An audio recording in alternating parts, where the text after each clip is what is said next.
办公室有10万人，汴梁城里没有10万人。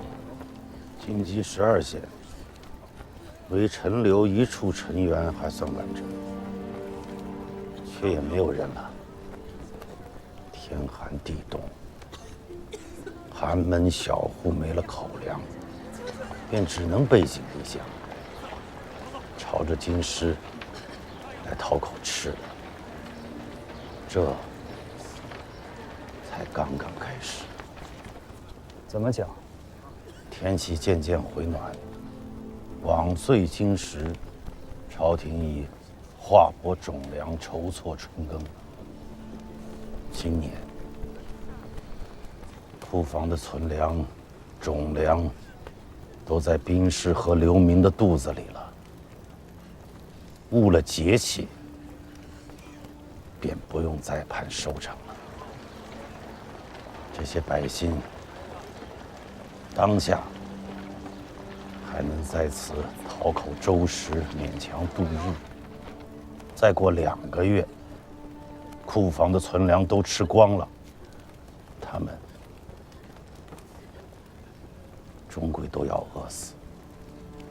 令公总揽汴梁军政，这难道不是令公的分内之事吗？惭愧，冯道难为无米之炊。内外库食皆在令公手中，令公到底缺什么？冯道一介昏聩老朽，食不足1盏，寝不过1榻，老朽什么都不缺，缺的是他们，是天下。缺什么？缺一个朝廷，一个丰年能平价收粮，灾年能施粥赈济的朝廷，一个春时拨划种粮，夏岁修治河工，秋月积领仓实，冬日赈济寒湿的朝廷。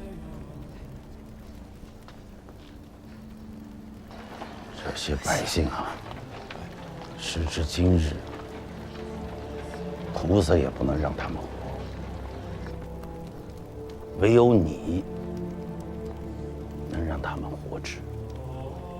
令公可是肺腑之言，你能做得到吗？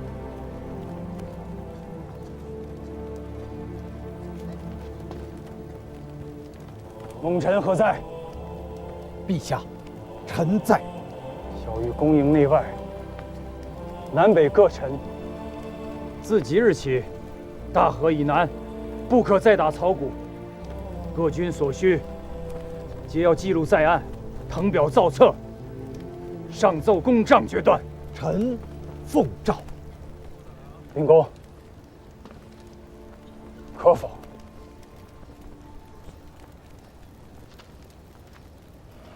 乱兵入城，给假3日，强人破门而入，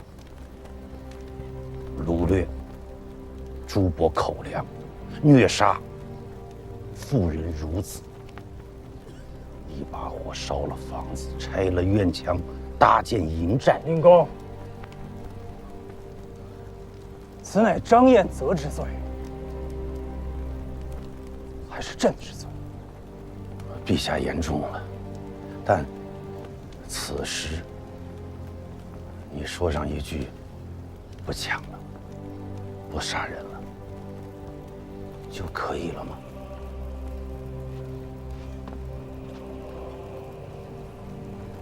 你到底想要什么？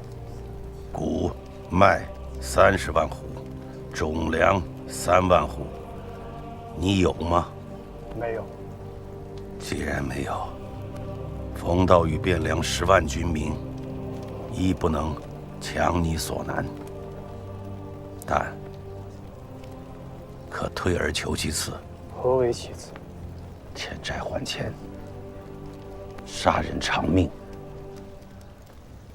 你既然没有谷脉种粮，亦可拿张彦泽的性命来抵。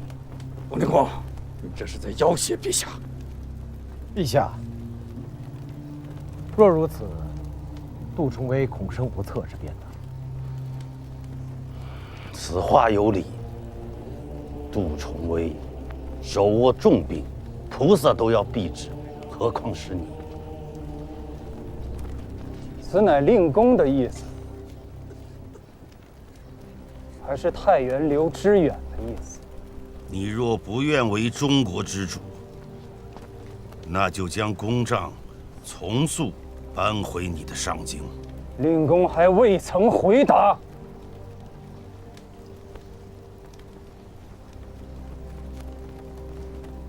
心怀天下之人，不会问这样的问题。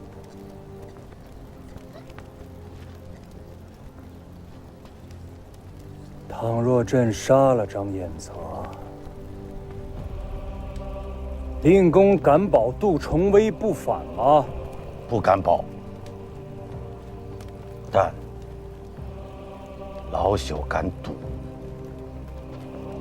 杜重威身在腋下，老朽身在京师，无城无兵。若杜重威敢反，老朽的这颗头颅，你拿去便是。敢赌吗？今有司勘罪，查张彦泽者，攀比好财，纵掠梨树，酷猎擅杀，以害市民，纵兵为虐，涂炭生灵，克扣军饷，军心离散，强占民田，夺人恒产，卖官鬻爵，败坏吏治，逼反庶族，祸起无策，抗旨不遵，悖逆君命，诬陷忠良，残害贤能，荒淫无度，败俗伤风，结党营私，扰乱朝纲，劫杀使节，挑衅邻邦，大罪12，庆南山之主，不足以彰其罪，尽东海之波，未得能迎其恶，拒特大奸，朕起令5刑之诛，着即荐送北市，明正典刑，祭扬名誉，告谕四方。令公，张彦泽是契丹天子颁下明诏，明正典刑，汴梁城军民皆是见证。昭昭史册之上，将来也会这样记述。可惜了钱家九郎，一腔忠勇。乱世，人命卑贱，活着比什么都好。要舍得出来吗？不急，殿上失仪并非小罪，好生将养着他，莫要让人看到他，也莫要让人想起他来。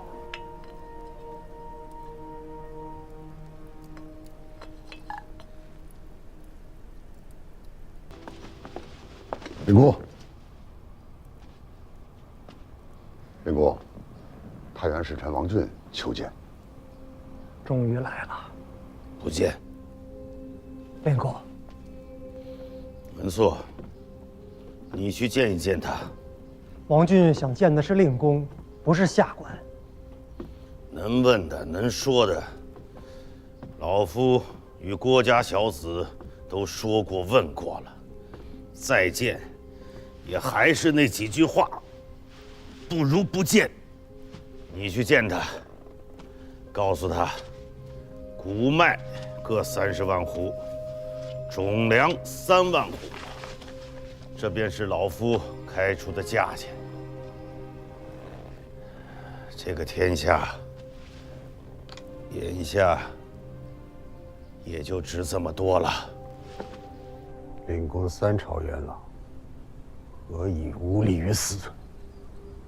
秀峰兄慎言，令公领袖朝堂，所思所行，非你我可智慧。令公与文素兄今日之辱，一日王君必有所报。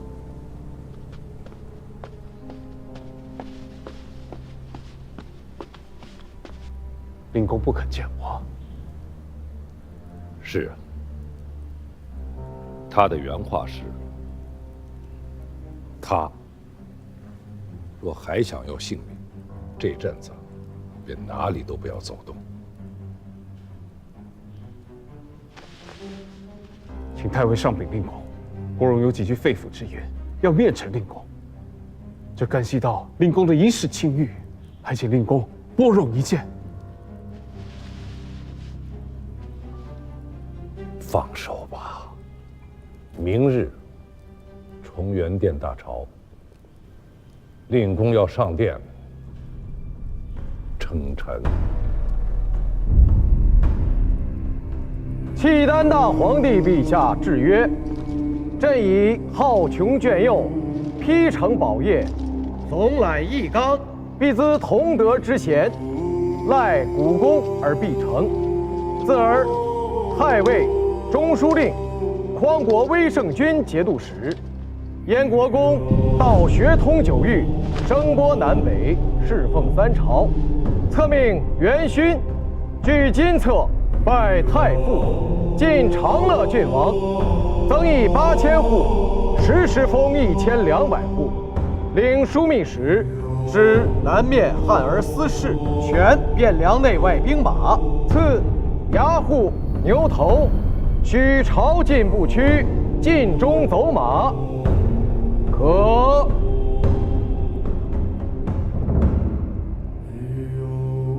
臣奉道奉诏。朕得大统，国号之事，还要劳烦太傅了。杨氏以隋国公而得统，国号称隋；李氏以唐国公而得统，乃成300年之大唐。陛下基业，得之父祖，宗社诸庙，虽不得大唐敕封，却沿袭自松漠都督府旧制。松漠以辽地为治所，陛下称国，号可曰辽。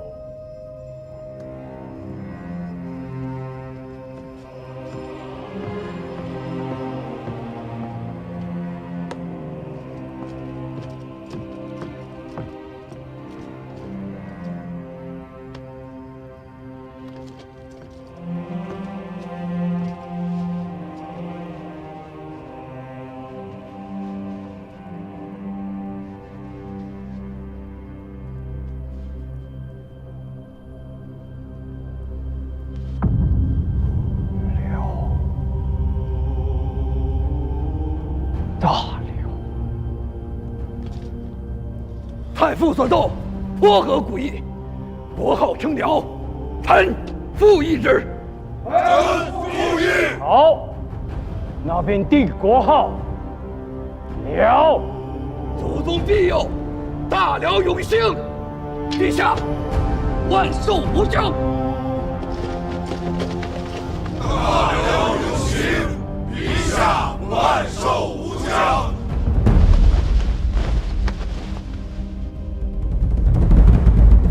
三朝元老，俯首称臣，还献上国号，真是无话可说。却不知冯令公翌日有何面目？复见桑相公于地下。桑相公若是不死，今日只怕也要阵阵。衣冠南渡，一历700载，天下文气节义，不过淮河以北。于今，契丹天子建号大辽，以为北地之主。唯一可虑的，便是河东刘知远。刘知远晋阳称帝后，各地藩镇及后进旧将纷纷起兵响应，百姓亦群起反抗，斩杀契丹索命官吏。澶州义军王琼领兵攻入州城，围攻契丹守将耶律郎。东方义军连破宋、亳、密三州。辽太宗耶律德光闻讯大惊，欲弃城北去。这刘知远称帝也便罢了，偏偏定国号为汉。你们说，他是无心之举，还是有意为之？先汉、后汉，乃至季汉，皆为刘氏宗庙。刘知远姓刘，以汉字为号，有借古以张征说的意思。红尘，你是七镇不读书吗？先汉高祖皇帝乃是沛国丰邑人，后汉光武帝乃是南阳蔡县人，季汉昭烈帝乃是幽州涿县人。那刘知远算什么？不过一个沙陀番子，连他的刘姓都不知道是从哪儿偷来的，竟然还敢妄称汉室宗亲，把他的血流出来验一下，怕是后匈奴的刘渊都要比他来的正统。是，贼子建号，莫侯二管，自是没有那许多顾忌。李克用、李存勖、李嗣源这父子兄弟，以沙陀人为中国天子，也没什么。石敬瑭父子也是沙陀人，也做了10几年的江山，而今到我大契丹人为中国皇帝，才2月有余，河东反了，河北也反了。不错，我契丹人是胡种，难道那沙陀朱野氏便不是胡种了吗？真就想不明白了，在那口是心非的南朝人心中，究竟什么是胡，什么又是汉？司空，有客来访。哎，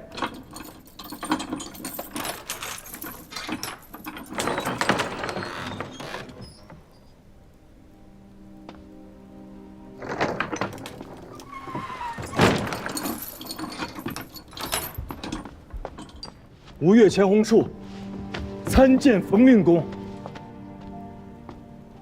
司空，请起。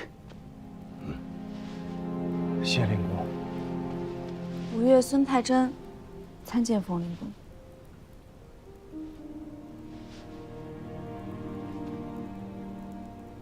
你倒是胖了些。晚辈惭愧，蒙令公大德庇护，再造之恩，敏感五内。洪处永世不忘。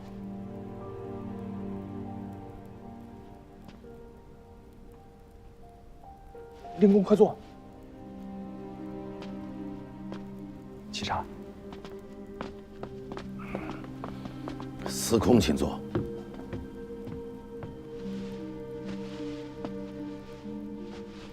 明日，老夫便要伴驾离京了，想着未必能再回来。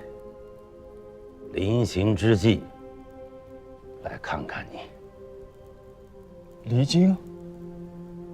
那契丹天子要裹挟令公北还？算不上裹挟。我受封太傅，位比于越，谁都能留下，我却不能。令公得披南北，若不想走，纵然是契丹天子，也不好强人所难吧？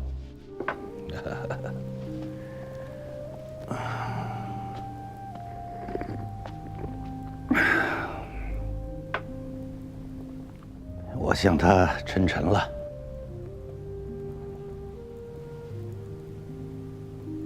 可笑吧？向他称臣，其实是百般不愿的。毕竟，故主尚在，心中难安。令公，朕还在乎这些吗？为什么不在乎啊？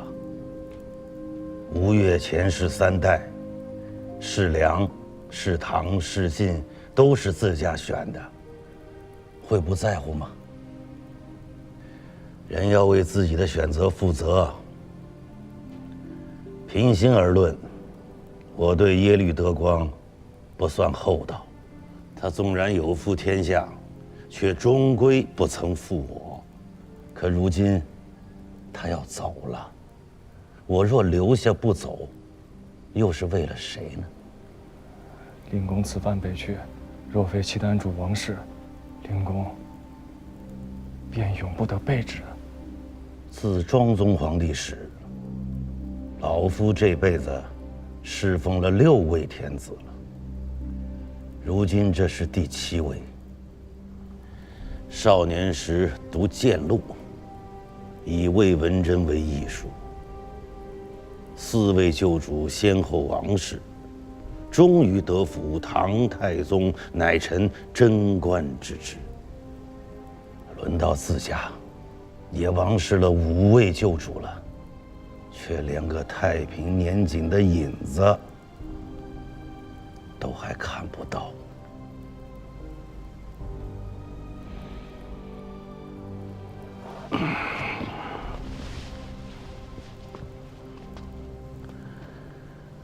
桑国桥，大事上糊涂了一辈子，有一句话却说对了：年轻真好。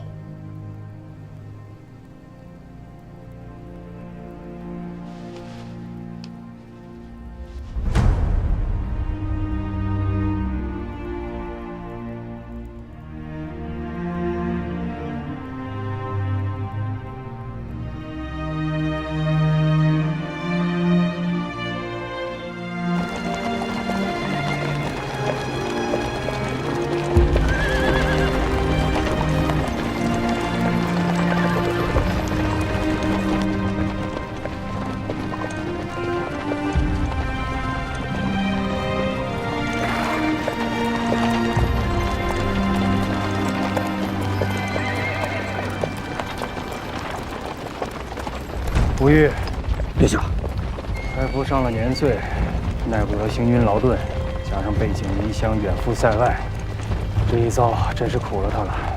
你去跟他说，此番只是暂离，今年冬月，我必定许他重回汴梁秉政。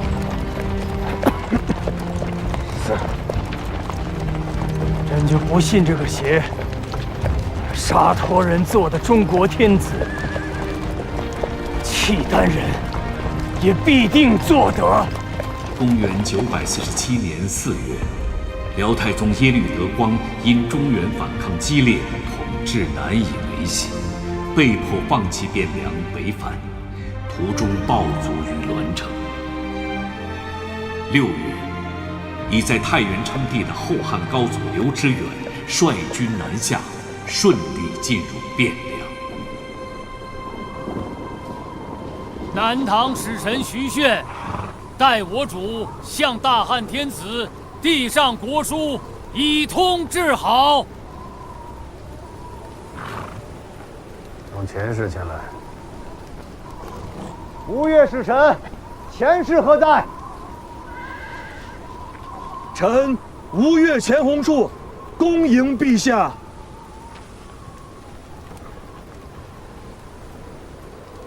吴越前郎，进前来。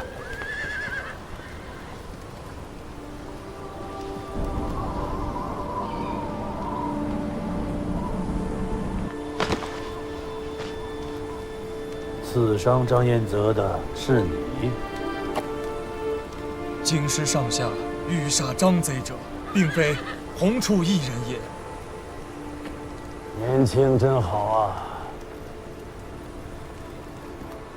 宣诏：吴越国前世，奉国有度，勤修贡事，抚民治军，有功于东南黎庶。大元帅钱弘佐加太傅、尚书令，检校司空钱弘处，今右卫大将军、开府仪同三司，赐国信。臣代我王叩谢陛下恩泽。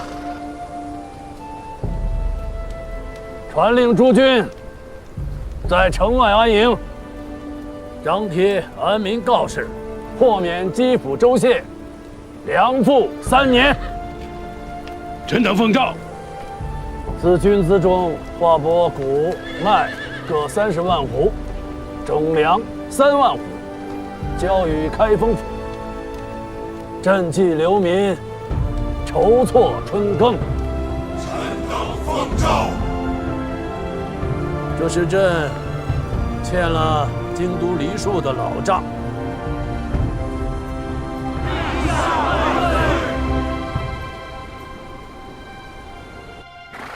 冯令公可还无虞？永康王耶律阮和上京的皇太帝耶律李胡之间起了局域，两人几乎兵戎相见。听司的耶律乌质在两人之间奔走，以为调停。此时冯令公也在郑州停下了，陛下下诏，令冯令公回都秉城。唉，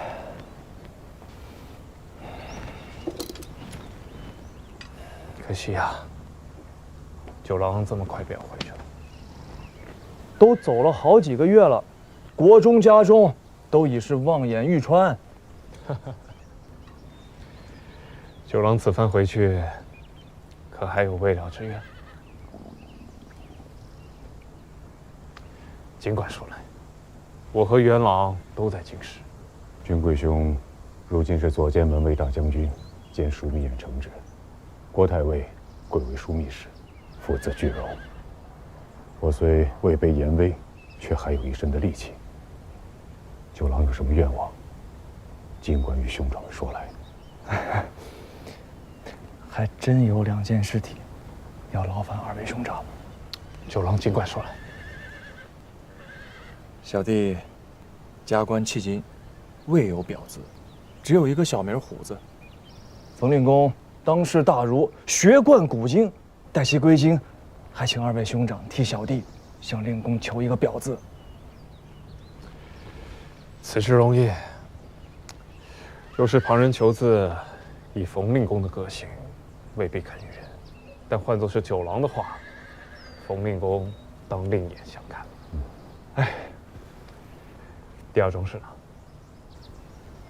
哎，这第2桩事确实不易。唯愿小弟下一遭再来京师，能得饮太平年下一杯热酒。